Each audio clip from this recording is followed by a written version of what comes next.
जय श्री कृष्णा दोस्तों, एक कबूतर ने बताया कि भाग्य और बुद्धि में बड़ा कौन है। कहानी बड़ी ही प्रेरणादायक और ज्ञानवर्धक है, इसलिए कहानी के अंत तक हमारे साथ बने रहे। प्राचीन समय की बात है, एक बूढ़ा कबूतर और नीलकंठ पक्षी शिव मंदिर के पास एक वट वृक्ष पर बैठे हुए थे। रोज उनका उठना बैठना वहीं होता था और वे भगवान भोलेनाथ की पूर्ण श्रद्धा से भक्ति किया करते थे। एक दिन नीलकंठ और कबूतर दोनों बैठे हुए थे। नीलकंठ ने बूढ़े कबूतर से एक प्रश्न पूछा और कहा, है मित्र, कबूतर भाग्य बड़ा या बुद्धि? इस पर कबूतर कहता है, मित्र, आपका यह प्रश्न बहुत ही दिलचस्प और विचार करने योग्य है। आपके इस प्रश्न का उत्तर आपको एक कहानी के माध्यम से मिलेगा। तुम शांत होकर बैठ जाओ, मैं तुम्हें कहानी सुनाता हूँ। नीलकंठ कहता है, ठीक है, और शांत होकर बैठ जाता है। वह अपने दोनों कानों को बूढ़े कबूतर की हर बात पर लगाता है और बड़े ध्यान से इस कहानी को सुनता है। बूढ़ा कबूतर कहानी शुरू करता है और कहता है, मित्र, प्राचीन समय की बात है। एक बार ब्रह्मा जी का दरबार लगा हुआ था। सभी देवता गण दरबार में बैठे हुए थे। भाग्य और बुद्धि भी वहीं थे। ब्रह्मा जी के दरबार में बैठे बैठे बात करते करते भाग्य और बुद्धि की नोकझोंक शुरू हो गई। जब यह बहस काफी बढ़ गई तो भाग्य कहता है, जो काम मैं करता हूँ वह यह बुद्धि नहीं कर सकती। बुद्धि बोली, मूर्ख मत बनो। जब मैं किसी का साथ छोड़ देती हूँ तो वह आदमी पागल हो जाता है, मृत्यु को प्राप्त हो जाता है। तुम कितना भी उसका साथ दे दो, लेकिन वह मेरे बिना कुछ नहीं कर सकता। भाग्य बोला, अरे मूर्ख बुद्धि, तुम नहीं जानती कि जिसका साथ मैं छोड़ देता हूँ, फिर तुम चाहे कितना भी उसके साथ रहो, उसका भला कैसे हो सकता है? जब मैं यानी उसका भाग्य ही उसके साथ नहीं रहूंगा तो क्या वह कभी भाग्यवान या धनवान हो पाएगा? नहीं, ऐसा कदापि नहीं हो सकता। भगवान ब्रह्मा के दरबार में दोनों में ऐसे ही वाद विवाद बढ़ता गया। दोनों एक दूसरे से झगड़ने लगे। बुद्धि कहने लगी, मैं बड़ी हूँ और मैं ही श्रेष्ठ हूँ। भाग्य कहने लगा, नहीं, तुम मुझसे बड़ी कैसे हो सकती हो? मैं बड़ा हूँ और मैं ही श्रेष्ठ हूँ। तभी ब्रह्मदेव ने दोनों को बहस करते हुए देखा और मन ही मन सोचा, भाग्य और बुद्धि दोनों महान देवता हैं। यह दोनों इस दुनिया के शक्तिशाली और प्रभावशाली देव हैं और यह आपस में इस तरह झगड़ रहे हैं जो ठीक नहीं है। इनका फैसला तो मुझे ही करना होगा। ब्रह्मदेव ने बुद्धि और भाग्य से पूछा, तुम दोनों झगड़ क्यों रहे हो? भाग्य कहने लगा, ब्रह्मदेव, मैं जिस मनुष्य का साथ छोड़ देता हूँ वह मनुष्य क्या कर सकता है? वह तो अपना सारा जीवन गरीबी और दरिद्रता में गुजारता है। वह अपने जीवन में कभी भी खुश नहीं रह सकता। इतना सुनते ही बुद्धि बोल उठी, नहीं ब्रह्मदेव, भाग्य झूठ कह रहा है। जब मैं किसी का साथ छोड़ देती हूँ तो भाग्य चाहे उस मनुष्य का जितना भी साथ दे वह कुछ नहीं कर सकता। बुद्धिहीन मनुष्य तो मृतक के समान होता है। भगवान ब्रह्मा ने दोनों की बात ध्यान से सुनी। उनकी बात सुनकर ब्रह्मदेव मन ही मन सोचने लगे, इन दोनों की समस्या तो बहुत गंभीर है, इसका फैसला कैसे किया जाए? फिर ब्रह्मदेव ने दोनों से कहा, ऐसे पता नहीं चलेगा, आप परीक्षण कीजिए। भाग्यदेव, आप अपने भाग्य का परीक्षण कीजिए और बुद्धिदेव, आप अपनी बुद्धि का इसका प्रयोग करके बताइए कि तुम दोनों में से कौन बड़ा और श्रेष्ठ है। भाग्यदेव बोला, ब्रह्मदेव, जैसा आपका आदेश होगा मैं उसी का पालन करूंगा। ब्रह्मदेव ने कहा, आप मृत्यु लोक को ध्यान से देखिए। ब्रह्मदेव ने भाग्यदेव और बुद्धि को मृत्यु लोक दिखाया और कहा, देखो इस जंगल में एक गरीब बुढ़िया और उसका इकलौता 20 साल का बेटा झोपड़ी डालकर रहते हैं। वे बहुत ही गरीब हैं, उन्हें खाने के लिए अनाज का एक दाना भी नसीब नहीं हो रहा है। अब तुम दोनों इन पर अपने भाग्य और बुद्धि की शक्ति आजमाओ। तुम दोनों में से जो भी इस गरीब बुढ़िया के बेटे को धनवान बना देगा या सम्राट बना देगा, वही तुम दोनों में से बड़ा और श्रेष्ठ माना जाएगा। ब्रह्मदेव की बात सुनकर भाग्यदेव कहने लगा, परमपिता यह तो छोटी सी बात है। भाग्य की बात सुनकर बुद्धि बोली, यह छोटी सी बात कैसे हो सकती है? जब तक मैं उसका साथ नहीं दूंगी, तुम इसे कभी राजा नहीं बना सकते, सम्राट नहीं बना सकते। भाग्य ने कहा, बुद्धि तुम नहीं जानती, अगर मैं उसका साथ दूंगा तो इसे राजा ही नहीं बल्कि एक महान सम्राट बनाऊंगा। बुद्धि बोली, ठीक है, हम दोनों इसी पर अपनी शक्ति का उपयोग करते हैं, इससे हमारी समस्या का फैसला हो जाएगा। जो जीतेगा वही श्रेष्ठ माना जाएगा।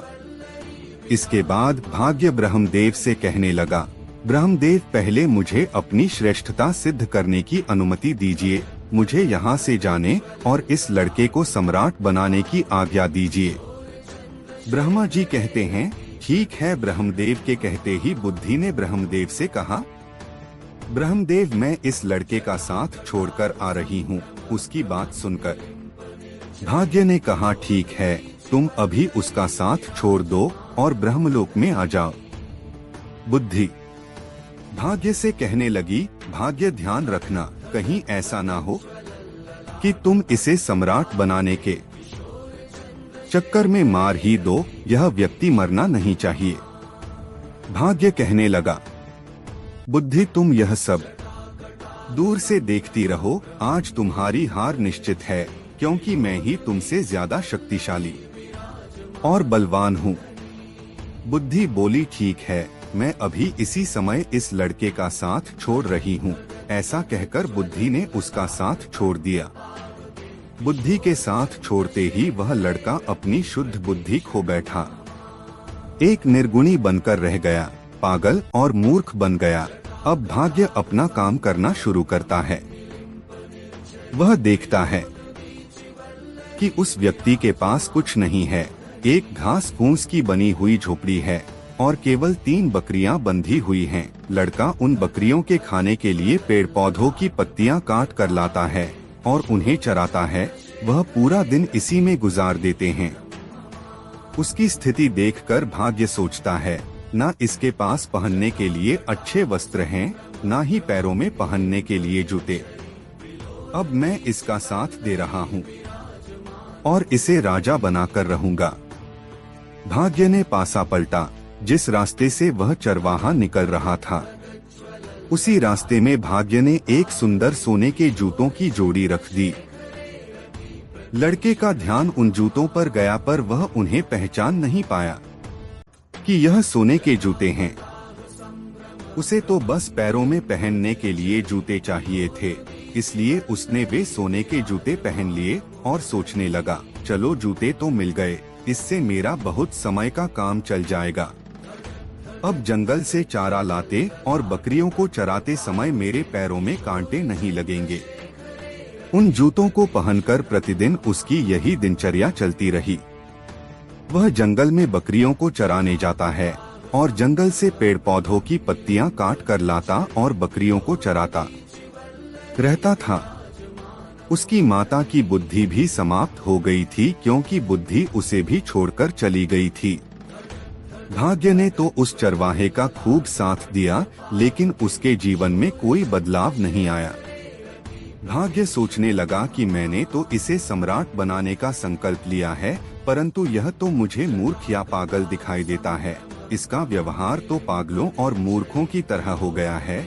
यह सब देख रही बुद्धि ने भाग्य से कहा, क्या तुम नहीं जानते कि मैंने उसका साथ छोड़ दिया है? जब मैं किसी व्यक्ति का साथ छोड़ देती हूँ तो वह ऐसा ही व्यवहार करता है। भाग्य बुद्धि से कहने लगा, मैं भी देखता हूँ कि तुम क्या कर सकती हो। अब तुम भी देखोगी कि मैं क्या कर सकता हूँ। उस देश के नजदीक ही एक देश का राजा चंद्रसेन था। उसका एक सौदागर था। वह अलग अलग देशों और स्थानों पर जाकर व्यापार करता था। उस सौदागर के पास व्यापार करने के लिए कुछ ऊंट थे। वह ऊंटों पर पीतल लाद कर ले जाता था और दूसरे देश में जाकर व्यापार किया करता था। एक दिन वह सौदागर उसी जंगल से गुजर रहा था जहां पर वह चरवाहा रहता था और अपनी बकरियां चराता था। वह सौदागर ऊंट लेकर जा रहा था। तभी रास्ते में जाते हुए उसकी नजर उस चरवाहे के पैरों पर पड़ी। सौदागर ने देखा कि इस चरवाहे के पैरों में तो सोने के जूते हैं और यह इनकी कोई कदर नहीं कर रहा है। इसे देखकर लगता है कि यह सोने के जूतों के बारे में तो शायद जानता भी नहीं है। सौदागर अपने ऊंट से नीचे उतरकर उस चरवाहे से पूछने लगा, भाई तुम यह जूते कहाँ से लाए हो? उस चरवाहे ने उस सौदागर को बताया, यह जूते मुझे इस जंगल में रास्ते पर पड़े हुए मिले थे। सौदागर ने उस चरवाहे से पूछा, क्या तुम इन जूतों को बेचना चाहोगे? तो उस चरवाहे ने कहा, जरूर बेच दूंगा। इन्हें पहनते पहनते मुझे बहुत समय हो गया है, लेकिन यह टूटते या फटते बिल्कुल भी नहीं है। यह तो काफी समय से ऐसे ही हैं। व्यापारी ने चरवाहे से कहा, यह जूते मुझे बेच दो। इन जूतों के बदले में जो चाहो मुझसे वह ले लो। उस चरवाहे ने व्यापारी से कहा, मुझे इन जूतों के बदले में ज्यादा कुछ नहीं चाहिए, सिर्फ एक मन अनाज चाहिए जिससे मुझे और मेरी माता को 2 समय का भोजन प्राप्त हो जाए। हम तो भूखे मरते हैं। उसने सौदागर को वह सोने के जूते 1 मन अनाज के बदले ही दे दिए। सोने के जूते पाकर वह सौदागर बहुत खुश हो गया। वह सौदागर उस चरवाहे को 1 मन अनाज देकर चला जाता है। तब बुद्धि भाग्य से कहने लगी, भाग्य देखते नहीं कि तुम्हारे जूते तो 1 मन अनाज के बदले में बिक गए। तुम समझ रहे हो ना, तुम्हारे सोने के जूते 1 मन आटे में जा रहे हैं। भाग्य ने बुद्धि की बात सुनकर कहा, बुद्धि तुम चिंता मत करो, मैं जिसका साथ देता हूँ उसे कोई भी राजा बनने से नहीं रोक सकता। मैं इसे एक महान सम्राट बनाकर ही रहूंगा। बुद्धि कहने लगी, भाग्य तुम मेरे बिना कुछ नहीं कर सकते। देखना तुम इसे अवश्य मार दोगे। यह बेचारा कहीं राजा बनते बनते मर ना जाए। भाग्य ने कहा, बुद्धि तुम कैसी बातें कर रही हो, देखना अब मैं क्या करता हूँ। और इतना कहकर भाग्य फिर से उस व्यक्ति के पास आता है। भाग्य ने दूसरे सोने के जूतों की जोड़ी, जो सोने चांदी और जड़ाऊ हीरों से जड़ी हुई थी, उसी रास्ते पर रख दी जिस मार्ग से चरवाहा बकरियों के लिए पत्ते लेने जंगल से जा रहा था। उस चरवाहे को फिर से सोने के जूते मिले तो वह तो बड़ा प्रसन्न हो गया।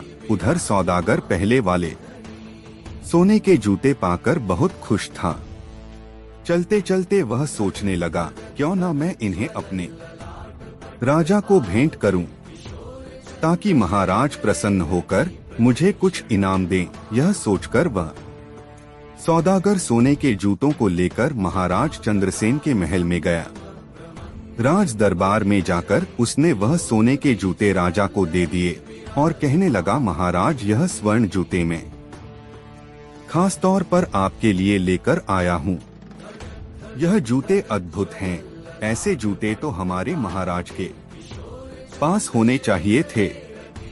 महाराज चंद्रसेन जूतों को देखकर बहुत प्रसन्न हुए। सोने के सुंदर जूते देखकर उन्हें ऐसा लग रहा था कि जैसे यह जूते देवलोक से आए हो और देवताओं ने इन्हें बनाया हो, मानो स्वयं विश्वकर्मा ने इन्हें बनाया हो। इतने सुंदर जूते देखकर वह खुश हो गए और अपने मंत्री से कहने लगे, सौदागर को 15 सहस्त्र स्वर्ण मुद्राएं इनाम में दे दी जाए। राजा चंद्रसेन ने उस सौदागर को 15,000 स्वर्ण मुद्राएं इनाम में दिलवा दी। इतनी ज्यादा स्वर्ण मुद्राएं पाकर सौदागर बहुत खुश हो गया और अपने व्यापार को बढ़ाने की सोचने लगा। उसके बाद वह दोबारा अपने ऊंटों पर पीतल लादकर दूसरे देश में व्यापार के लिए चल पड़ा। वह सौदागर अपने व्यापार के लिए उसी जंगल से होते हुए जाता था जहां वह चरवाहा अपने पशुओं को चराता था और अपनी माता के साथ रहता था। इस बार भी उसी जगह से जा रहा था और संयोगवश चरवाहा भी वहीं पर अपनी बकरियों को चरा रहा था। जंगल में अपने सामने उस चरवाहे को दोबारा देखकर वह सौदागर खुश हो गया। उसने फिर से उस चरवाहे के पैरों की ओर देखा। उसके पैरों में दूसरी जोड़ी स्वर्ण जूते देखकर उसने सोचा, इसके पास तो और सोने के जूते आ गए, ना जाने यह कहां से ऐसे जूते लेकर आता है। सौदागर ऊंट से उतरा और उतरकर उस चरवाहे के पास आया और चरवाहे से बोला, भाई क्या तुम फिर से इन जूतों को भी बेचना चाहोगे? चरवाहे की तो जैसे मनचाही मुराद पूरी हो गई। वह बोला, हाँ हाँ जरूर बेच दूंगा, लेकिन इस बार आपको इसके बदले में मुझे एक बोरी चने की देनी होगी। सौदागर भी खुश हो गया और बोला, हाँ हाँ ठीक है, मैं एक बोरी चने की दे दूंगा। चरवाहे ने एक शर्त और रख दी। वह बोला, चने भुने हुए होने चाहिए। सौदागर ने उसकी यह बात भी मान ली। एक बोरी भुने हुए चने की उसको दे दी। वह उससे सोने के जूते की दूसरी जोड़ी भी लेकर आगे चला गया। अब सौदागर के मन में यह विचार आने लगा, पहले एक जोड़ी जूते जो मैंने महाराज को भेंट किए थे, उसके बदले महाराज ने मुझे 15,000 स्वर्ण मुद्राएं दी थी। इस बार हो सकता है कि महाराज मुझे पिछली बार से भी ज्यादा बड़ा इनाम दें। मैं इनको भी महाराज की सेवा में लेकर जाता हूँ। वह इस बार भी उन हीरे जवाहरात और रत्न जड़े सोने के जूतों को लेकर राजा चंद्रसेन के दरबार में पहुँच गया। सौदागर राजा से बोला, महाराज मैं आपके लिए हर बार कोई ना कोई विचित्र वस्तु लाता रहता हूँ। हे राजन, आप इन्हें स्वीकार कीजिए। राजा चंद्रसेन ने जब जूतों को देखा तो कहने लगा, सच में यह बहुत सुंदर है। यह सोने के जूते हैं और पिछली बार दिए गए सोने के जूतों से भी ज्यादा सुंदर हैं। सौदागर, मुझे तुम यह बताओ कि तुम यह जूते लाते कहाँ से हो? तुम्हें यह जूते कौन देता है? अब सौदागर क्या बोलता, जब सौदागर को कुछ समझ नहीं आया कि राजा को क्या जवाब दें, तो कुछ सोच विचार कर उसने झूठ बोलना ही ठीक समझा और बोला, महाराज दक्षिणी देश में एक सम्राट है। सम्राट के यहाँ मैं अपने पीतल का व्यापार करने जाता हूँ तो वह इनाम में ऐसे जूते दे देते हैं। उन्होंने 2 बार मुझे सोने के जूते दिए तो मैंने दोनों बार वह आपकी सेवा में अर्पित कर दिए। यह सुनकर राजा सौदागर से बोला, सौदागर क्या उस राजा का कोई पुत्र है?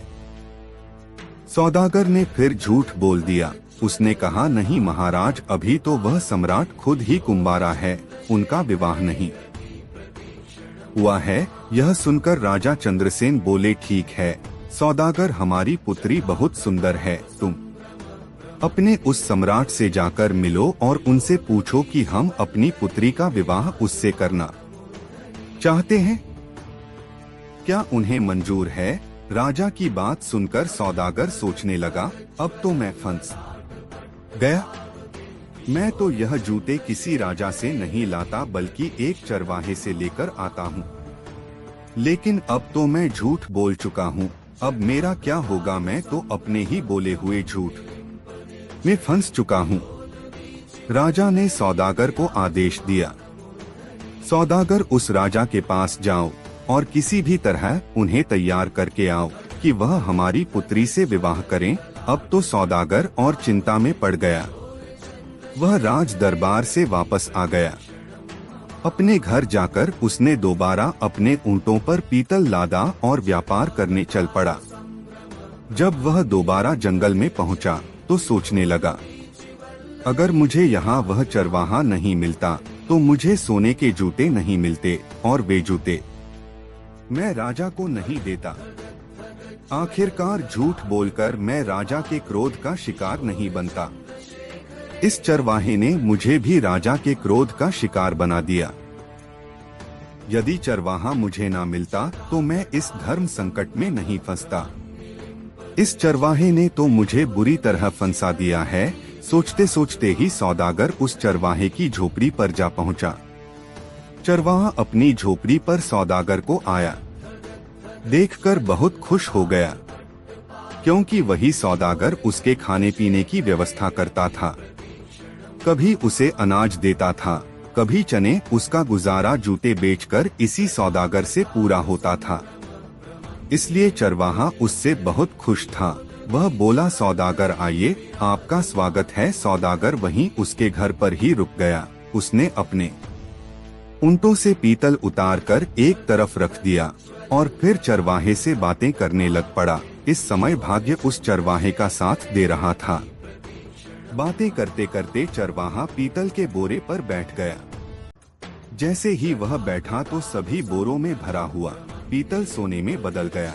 चारों तरफ सोना जगमगाने लगा। यह देखकर सौदागर को यह विश्वास हो गया कि यह व्यक्ति या तो कोई जादूगर है या ईश्वर का कोई बहुत बड़ा भक्त। इस पर ईश्वर की विशेष कृपा है।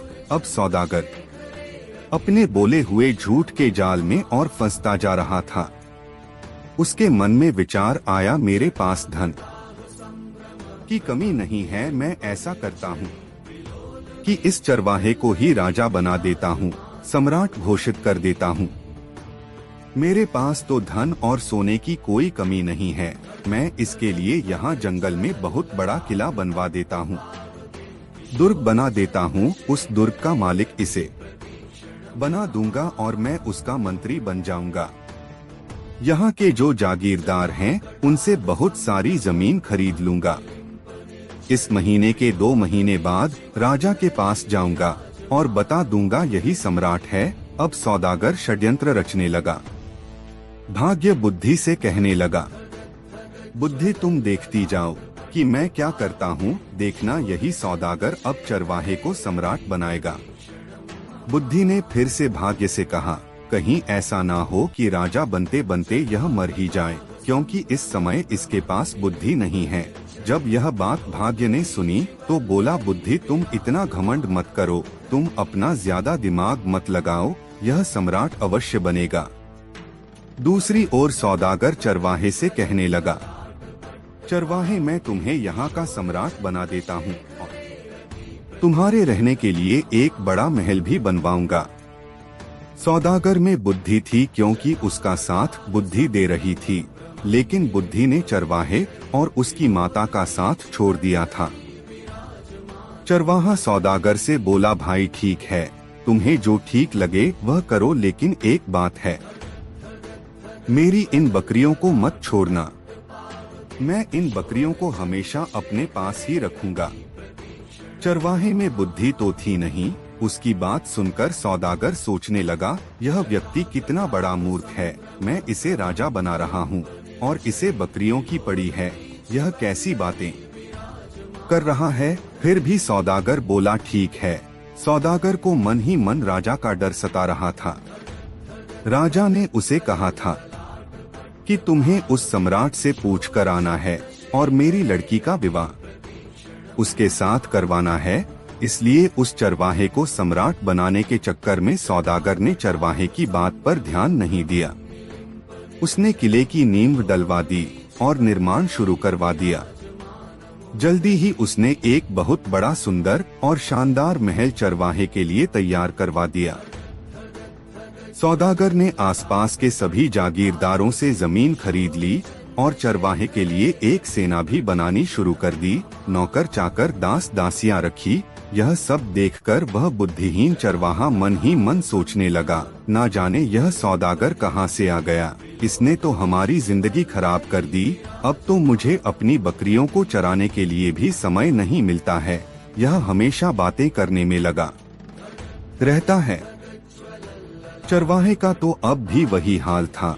वह बकरियों को जंगल में ले जाता और चराकर वापस लाता सौदागर ने उसके लिए राजसी वस्त्र सिलवाए, उसके शीश पर मुकुट रखा।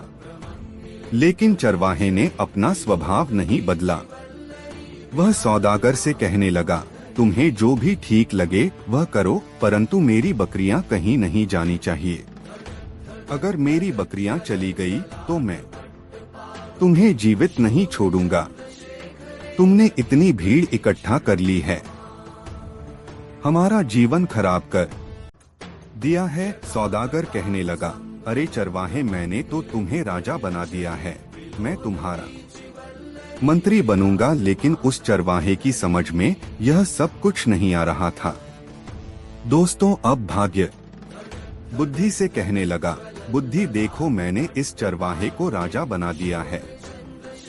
अब यह एक किले का मालिक बन चुका है। बुद्धि कहने लगी, अरे भाग्य, तुम क्यों झूठ बोल रहे हो? यहाँ बैठे हुए समस्त देवता इस बात का फैसला करेंगे कि तुमने इसे राजा बना दिया या नहीं, या यह अब भी वही चरवाहा है। दोस्तों, अब ब्रह्मदेव कहने लगे कि भाग्य, इस चरवाहे में तो अभी तक कोई परिवर्तन नहीं हुआ है, यह तो अब भी वही चरवाहा है।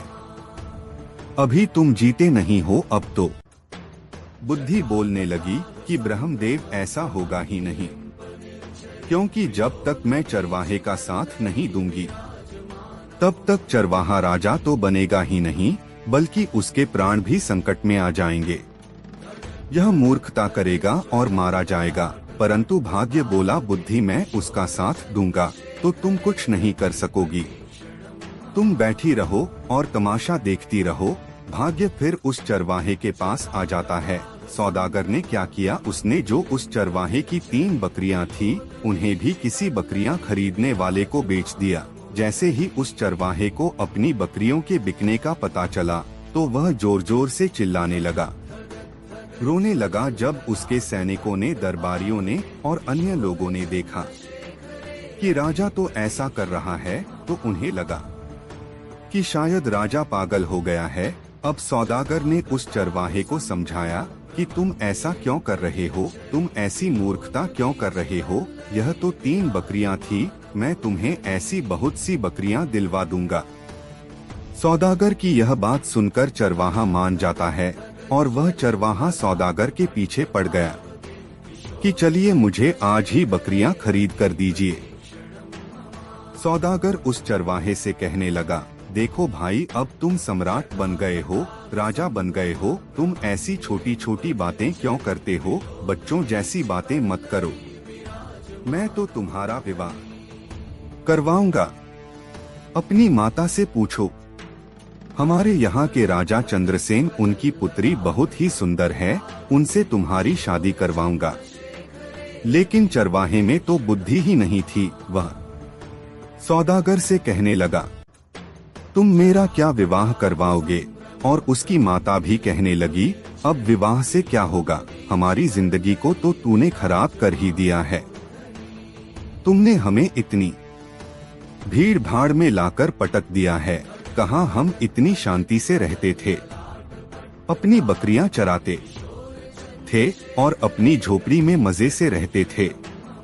अब सौदागर सोचने लगा है, यह दोनों माँ बेटा पागल हैं, अब मैं क्या करूं? ऊपर से उसे महाराज चंद्रसेन का डर सता रहा था। उसके मन में यही विचार आ रहा था कि इनकी सहायता तो मुझे करनी ही पड़ेगी। तक 6 महीने का समय पूरा हो गया। अब सौदागर अपने देश में महाराज चंद्रसेन के पास पहुंचा। महाराजा से कहने लगा कि महाराज, अब आप अपने नाई और पंडित को भेज दीजिए। मैंने अपने सम्राट को मना लिया है, वह आपकी लड़की से शादी करने के लिए तैयार है। यह सुनकर राजा चंद्रसेन ने नाई और ब्राह्मण को बुलाया और उन दोनों को सौदागर के साथ सम्राट के पास भेज दिया। सौदागर उन दोनों को लेकर चल पड़ा और वह उनको चरवाहे के महल में लेकर आया। उसने चरवाहे को राजश्री वस्त्र पहनाए। चरवाहा सौदागर से कहने लगा, यह तुम क्या कर रहे हो? ऐसे भी कहीं विवाह होते हैं? सौदागर बोला, अब तुम चुप रहना, अब बिल्कुल भी मत बोलना नहीं तो महाराज चंद्रसेन तुम्हें और मुझे दोनों को फांसी की सजा दे देंगे। इस बात का ध्यान रखना कि अब तुम्हें बोलना नहीं है। सौदागर के मुंह से फांसी की बात सुनकर चरवाहा बुरी तरह से डर जाता है और उसकी बात मान जाता है। राजा के नाई और ब्राह्मण उसकी सगाई कर देते हैं और शुभ मुहूर्त देखकर विवाह का दिन तय करके उसे बोल देते हैं कि आपको इस दिन बारात लेकर महल में आना है।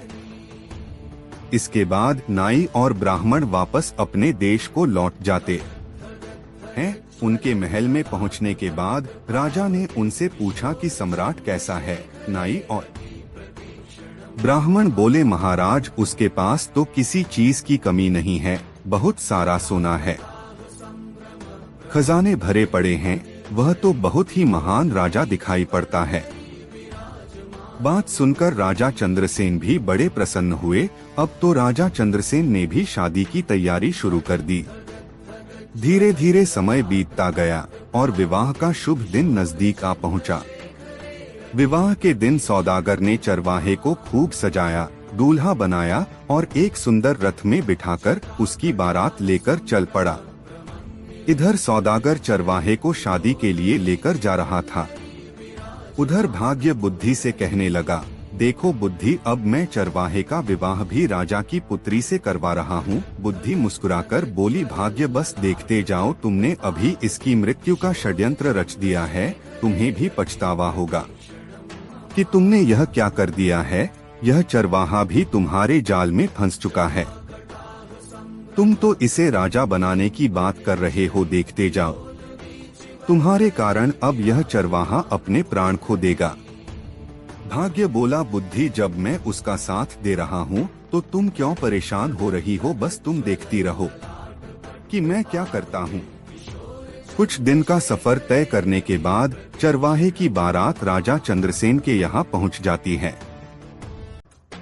जब राजा ने देखा कि बारात पहुँच चुकी है तो अपने मंत्रियों के साथ ढेर सारे उपहार लेकर बारात का स्वागत करने के लिए नगर के द्वार की ओर चल पड़ा। दूसरी ओर जब चरवाहे ने देखा कि सामने से ढाल तलवार लेकर कोई राजा सेना के साथ आ रहा है तो वह बुरी तरह डर गया और वह अपने रथ से उतरकर भागने लगा। चरवाहे को भागता देखकर सौदागर ने सोचा, यह तो पक्का मुझे मरवाएगा।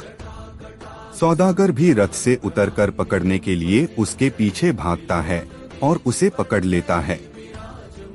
सौदागर पकड़कर उसे समझाता है कि राजा तुम्हें भी मार देगा और मुझे भी, तुम ऐसे क्यों भाग रहे हो। चरवाहा डर गया और बोला, ठीक है, लेकिन तुम्हें हर समय मेरे साथ ही रहना पड़ेगा। सौदागर के यहाँ करने पर वह सौदागर के साथ वापस आ गया। सौदागर से कहने लगा कि यह राजा तो तलवार लेकर आ रहा है, कहीं हमें काटेंगे तो नहीं। सौदागर ने कहा, चिंता मत करो, वह तुम्हें कुछ नहीं कहेंगे। तुम्हारा विवाह होगा, तुम्हें दुल्हन मिलेगी, तुम डरो मत। इतना सुनकर वह चरवाहा वापस आकर अपने रथ पर बैठ जाता है।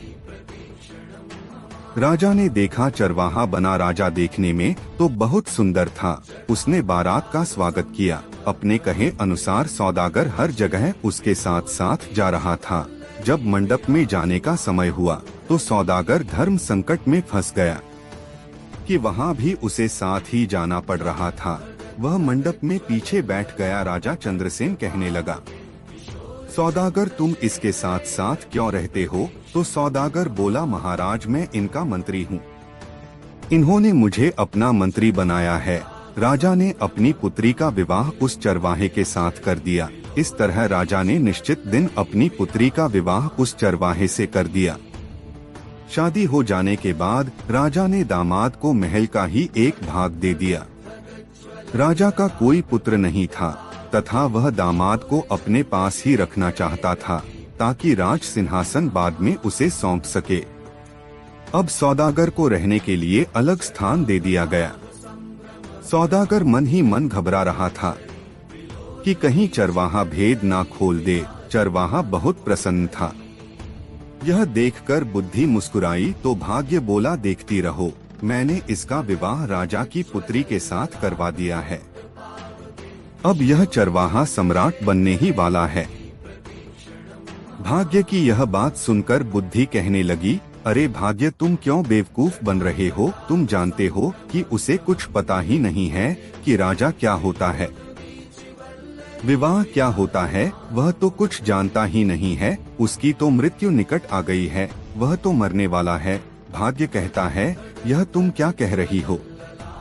बुद्धि बोली, मैं सच कह रही हूँ। मैंने जब इसका साथ छोड़ा था, यह तो उसी समय मर गया था। क्योंकि बुद्धिहीन व्यक्ति तो वैसे ही मृतक के समान होता है। अब यह बेचारा मारा जाएगा, तुम तो बस इसे बचाने की कोशिश करो। अब यह मरने वाला है, आप इसे बचाइए। भाग्य बोला, यह मरेगा क्यों? इसकी शादी हो गई है, अब यह आराम से वहाँ पर रहेगा और फिर सम्राट बनेगा। राज परिवार की परंपरा के अनुसार राजकुमारी वधू के वेश में सज संवर कर खाना लेकर रात को अपने पति के कक्ष में गई।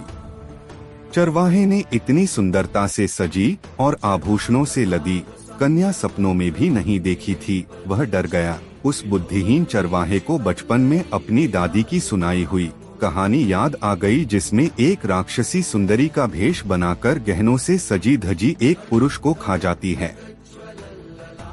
उसके मन में विचार आया, यह कोई राक्षसी तो नहीं है जो उसे खाने के लिए आई है। उसने बचपन में सुन रखा था कि राक्षसी सुंदर रूप धारण करके आदमियों का खून पी लेती है और उन्हें मार डालती है। उसने सोचा, राक्षसी के हाथ पड़ने से तो अच्छा है कि मैं यहाँ से भाग जाऊं। यही सोचकर वह उठा और राजकुमारी को धक्का देकर गिराता हुआ, चिल्लाता हुआ कमरे से निकल भागा। भागता भागता वह सीधे नदी के किनारे पहुंचा और पानी में कूद गया। जब उसे पानी में भी अपनी मृत्यु दिखाई दी तो वह पानी से निकला और नदी के एक किनारे पर बैठ गया। राजकुमारी के अपमान की बात सुनकर राजा आग बुला हो गया। राजा ने अपने सैनिकों को जल्दी से चरवाहे को ढूंढ लाने के लिए भेजा। राजा के सैनिकों ने उसे एक नदी के किनारे पर बैठा देख लिया। वे उसे पकड़कर राजा के पास ले आए। उसे देखकर राजा को क्रोध आ गया। उसने चरवाहे को कठोर दंड देने का निश्चय किया। राजा ने आदेश जारी कर दिया कि अगली सुबह उसे मृत्युदंड दिया जाएगा।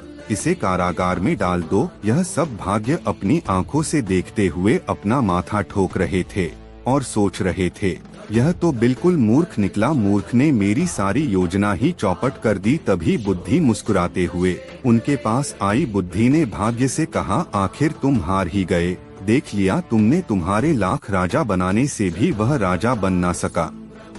अब इस आदमी को सजा होने जा रही है। बुद्धि ने भाग्य से कहा, देखा भाग्य, बुद्धि के बिना वह मारा जाने वाला है। बोलो क्या कहते हो?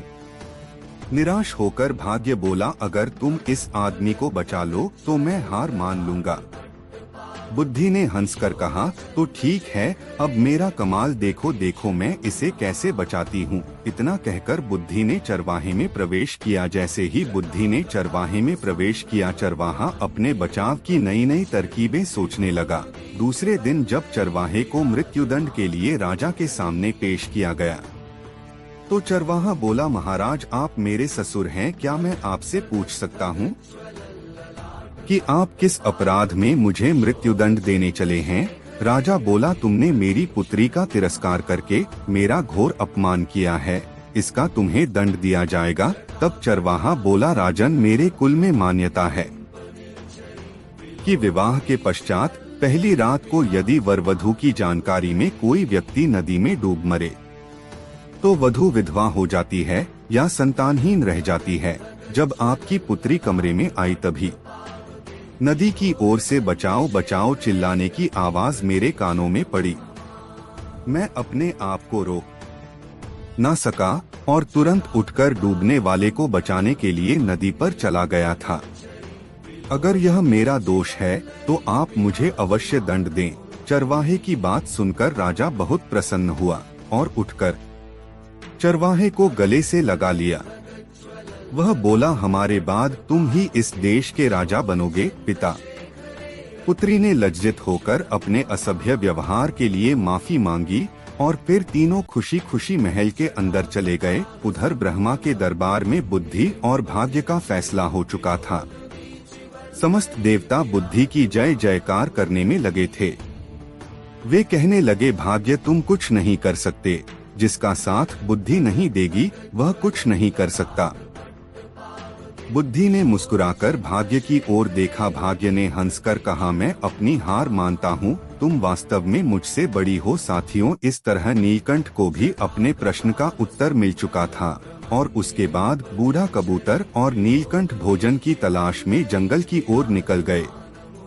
दोस्तों, उम्मीद है आपको कहानी अच्छी लगी होगी। कहानी पसंद आई हो तो वीडियो को लाइक करके चैनल को सब्सक्राइब कर लेना, साथ में बेल आइकन भी दबा देना। मिलता हूँ आपको एक और मजेदार कहानी के साथ। धन्यवाद। जय श्री कृष्णा।